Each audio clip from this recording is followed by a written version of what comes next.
Bienvenidos a GeoExpert. En este nuevo tutorial dentro de la categoría de básicos os vamos a mostrar cómo analizar una placa en voladizo mediante un análisis estático. Todo ello utilizando únicamente el lenguaje de programación ANSYS APDL. Para ello lo primero que vamos a hacer es entrar en la interfaz de trabajo de ANSYS, la cual ya os resultará familiar.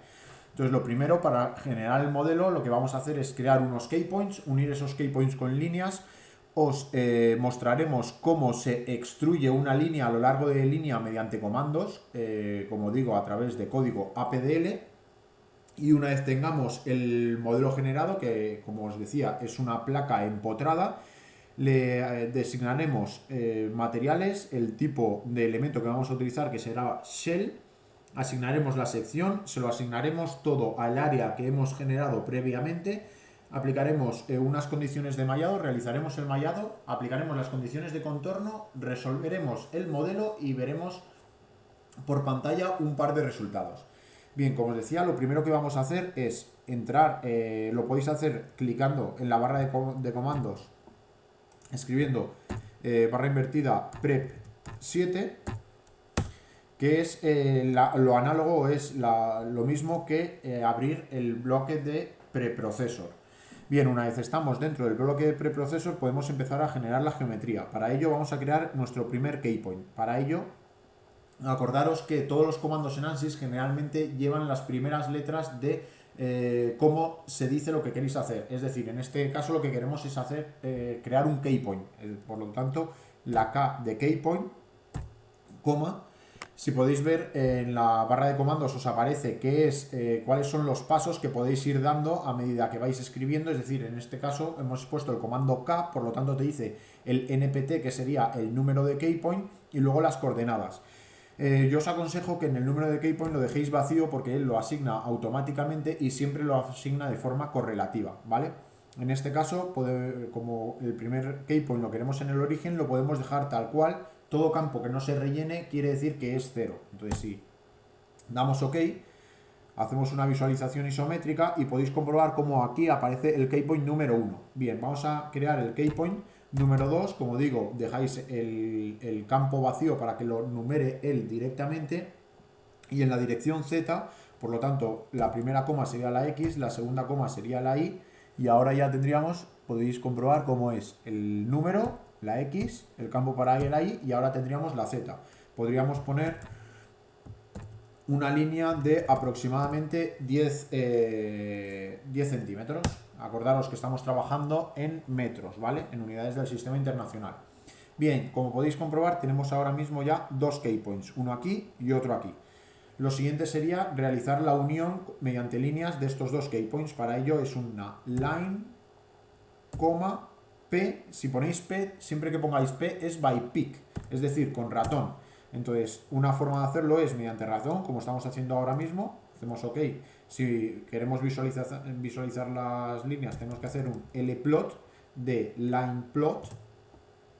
Podéis comprobar cómo efectivamente tenemos la línea. Y ahora lo que vamos a hacer es generar otro keypoint para crear la línea que marcará el eje longitudinal de nuestra placa. Para ello volvemos a escribir K, coma, coma, para que lo numere solo, y lo vamos a hacer en la dirección en la dirección X le pondremos una longitud de 1 metro.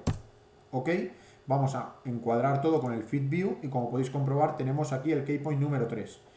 Antes hemos creado la línea by pick, ahora lo podemos hacer directamente por comando, sabiéndonos el ID de cada keypoint, de tal forma que si hacemos L, y queremos que vaya la línea del keypoint 1 al keypoint 3, podéis comprobar cómo la línea queda hecha. Hacemos un lplot para hacer la visualización de líneas y el siguiente paso sería extruir la línea pequeña, la que está en el eje Z, a lo largo de la línea que está en el eje X, de tal forma que al extruir una línea a lo largo de otra línea o a lo largo de otro eje se genera la entidad superior a la línea, que en este caso es el área. Entonces, para extruir se utiliza el comando adrag, coma, y en este caso vamos a hacer un coma P para hacerlo by pick. Elegimos esta línea, aceptamos porque es la línea que vamos a extruir y elegimos la línea a lo largo de la cual se va a extruir. Aceptamos y como podéis comprobar tenemos un área. Si hacemos un uplot tendríamos el área. Es probable que se haya generado una doble línea, es decir, al generarse el área, cada uno de los contornos del área tiene una línea, y como hemos extruido a lo largo de la línea que estaba en el eje X, es de esperar que a lo largo de la dirección X tengamos dos líneas. Para ello podemos listar líneas. ¿Cómo sería? L list, P, y si listamos, podéis comprobar cómo nos aparece el cartelito diciéndonos que tenemos dos entidades, efectivamente. Entonces eso quiere decir que aquí tenemos los keypoints, también están duplicados. Si hacemos un klist de keypoint list, P, by pick, y listamos los keypoints, tenemos aquí dos keypoints. Entonces, ¿cómo lo solucionamos? Haciendo un mergeado de keypoints. Para ello tenemos el comando num mrg, keypoint, que es num merge keypoint, ¿de acuerdo? Aceptamos, y ahora si listamos otra vez líneas, list, p, comprobaremos cómo efectivamente ahora solo tenemos 4 líneas debido al contorno de del área. Bien, una vez tenemos la geometría, el siguiente paso sería definir los elementos, los materiales y las secciones que asignaremos después a este área. Empezamos con el elemento. Como ese elemento es element type, el ID, os lo muestra en la barra de comandos, vamos a darle el ID1 y el ename. El ename es el nombre del elemento que queréis utilizar, en este caso es el 181, que son los shells. Si queréis comprobarlo, podemos irnos by pick a element type, add delete, y veis cómo efectivamente se ha creado el tipo 1, que es un shell 181. Bien, lo siguiente que vamos a hacer va a ser definir el material. Para ello lo que tenemos que hacer es definir propiedades de material, ¿no? Que en inglés sería material properties, lab quiere decir el campo que queremos rellenar, por ejemplo, en este caso EX, que sería el módulo de Young, el material del material 1, por ejemplo, y el valor que sería 2.1 e a la 11, ¿vale? Típico de 1 a 0. Aceptamos. Ahora haríamos otra vez material properties, ¿qué campo queremos rellenar? El del coeficiente Poisson, que en este caso en ANSYS se denomina como PRXY, del material 1, otra vez, y 0.3. Aceptamos. Y por último la densidad, que sería material properties, el campo, que como digo es la densidad, del material 1, y la densidad del acero, que vamos a ponerle la del 7850. ¿De acuerdo? Aceptamos y ya tendríamos nuestro material definido.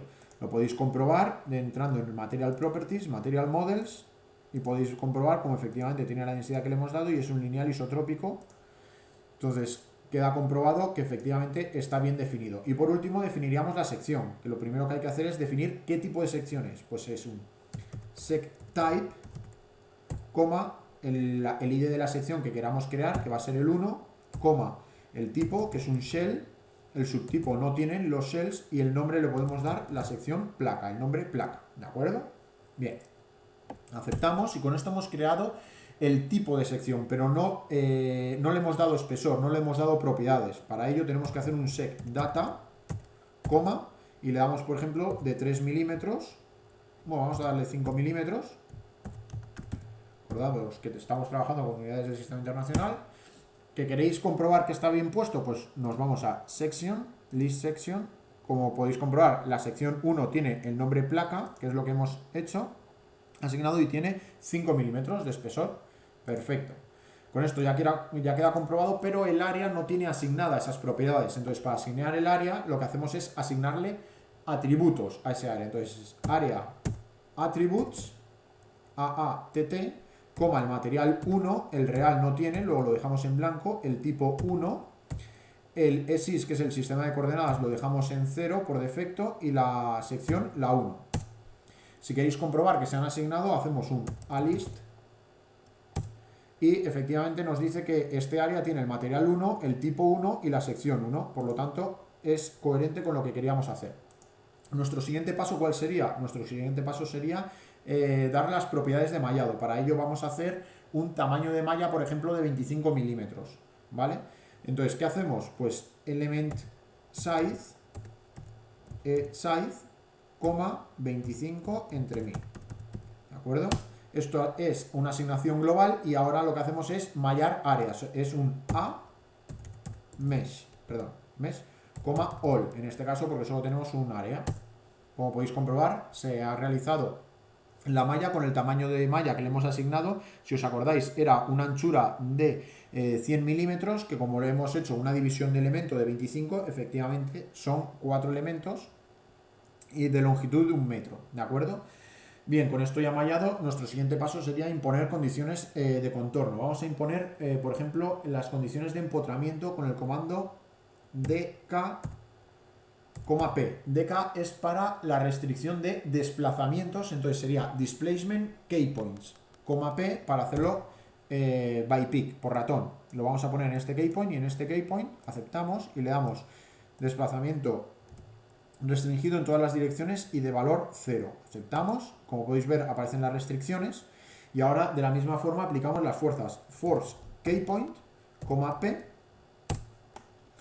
Entonces cogemos los keypoints de los extremos, le damos una magnitud en menos i de aproximadamente, vamos a ponerle, pues por ejemplo, 100 kilos, ¿vale? Pues si son 100 kilos le tenemos que asignar 50 a cada uno. Que aproximadamente vamos a ponerle 50 newtons, que equivaldrían aproximadamente a unos 10 kilos. O sea, 100 newtons que son 10 kilos, ¿no? Bien, aparecen las restricciones de las fuerzas y por lo tanto nuestro modelo ya estaría listo para poder ser resuelto. Para resolverlo podemos entrar por barra de comando en el subbloque de solution, que sería este de aquí, sería el equivalente a clicar en solution. Si ponemos barra inclinada solu y escribimos solve para que solucione. Aceptamos. Efectivamente nos ha solucionado el modelo de forma muy rápida, ya que es un modelo muy simple, y ahora podríamos entrar o by pick en el subbloque de General Post Processor o mediante comando, que sería barra inclinada post 1.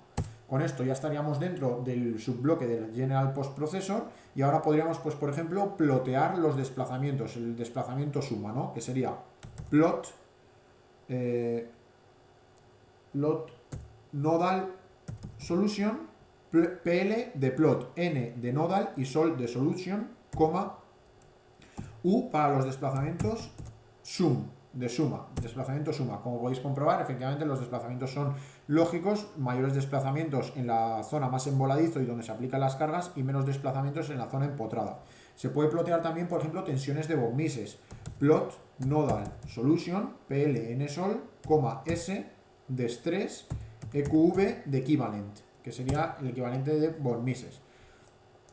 Como podéis comprobar, y vuelve a ser lógico, las menores tensiones están en la zona donde está emboladizo y las mayores en la zona de empotramiento, donde se concentran las tensiones.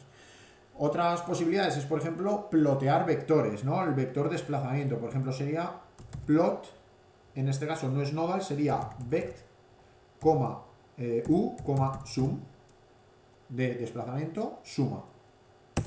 Como podéis comprobar, queda definido los desplazamientos, queda ploteado los desplazamientos. Así que con esto yo creo que podríamos dar por finalizado este tutorial intermedio en el que os hemos mostrado cómo realizar un análisis estático de una viga empotrada enteramente utilizando comandos de programación ANSYS APDL. Así que con esto, muchas gracias, daros las gracias desde FMEXPERT por vuestra atención, esperamos que os haya gustado y si queréis ver más tutoriales, seguirnos en nuestras redes sociales o entrar en nuestra comunidad.